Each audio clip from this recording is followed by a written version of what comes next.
no city was as devastated as Warsaw during the Second World War. After the war, 90% of the city was completely eradicated and ruins were all that remained of Warsaw. One of the Jewish ghettos implemented by the Nazi regime was the Warsaw Ghetto.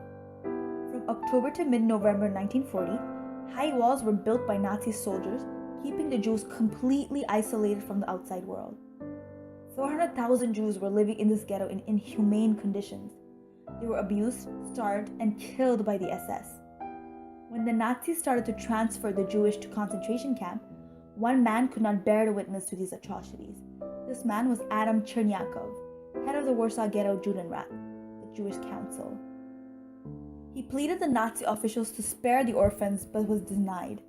Knowing that he could not be able to do anything, he swallowed a cyanide pill and killed himself on July 23, 1942. In his suicide note, he told his wife that he could not bear the thought that he was helping in killing his Jewish brothers and sisters, and that the only thing that was left for him was death.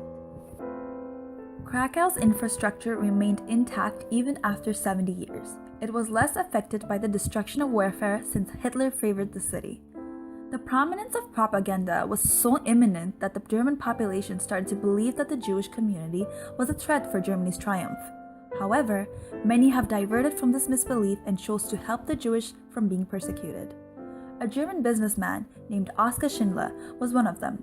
He owned an enamelware and ammunition factory which recruited many Jewish workers. His deed saved 1,200 lives. Although he knew that this was unacceptable, he kept his employees by bribing the Nazi officials. Despite the indifference, many, like Schindler, fought against the Nazi beliefs and put their own lives at risk to protect the Jewish population.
At the age of 19, I was a supervisor at Ravensbrück concentration camp, which was a training camp for female SS officers. I was shocked by the corruption of the Weimar Republic, and Adolf Hitler swayed us all, giving us hope for Germany's future. Germany needed a man with such power and charisma. We needed to purify our German blood, the Aryan race. I was then transferred to Auschwitz and was ranked as a senior SS officer and was in charge of all the female Jews. They were filth, they were rodents, and they were the corruption of Germany. This was my chance to contribute to Germany's awakening. I had the right to beat them, torture them, and do whatever pleased me. And I did. We had to. It was our duty to the German people and the rise of our empire.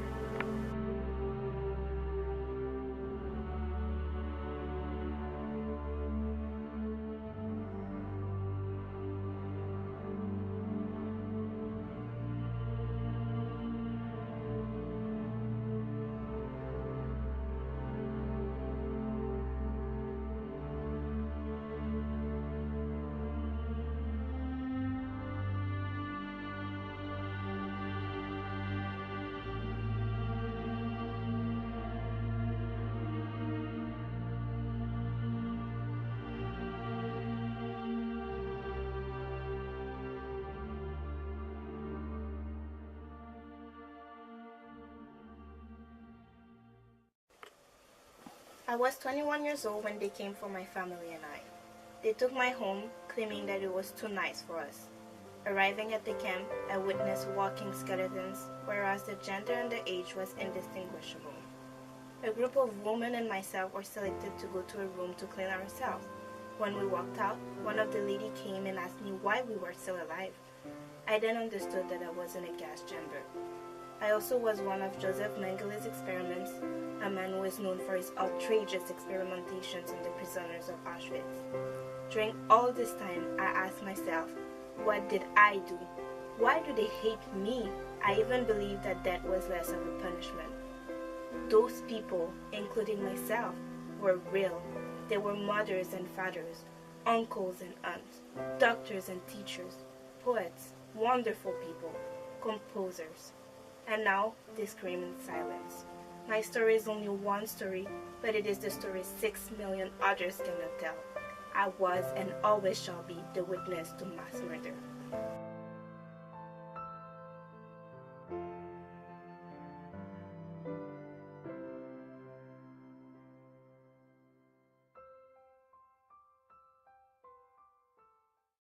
We all want to help one another. Human beings are like that. We want to live by each other's happiness, not by each other's misery. We don't want to hate and despise one another. More than machinery, we need humanity.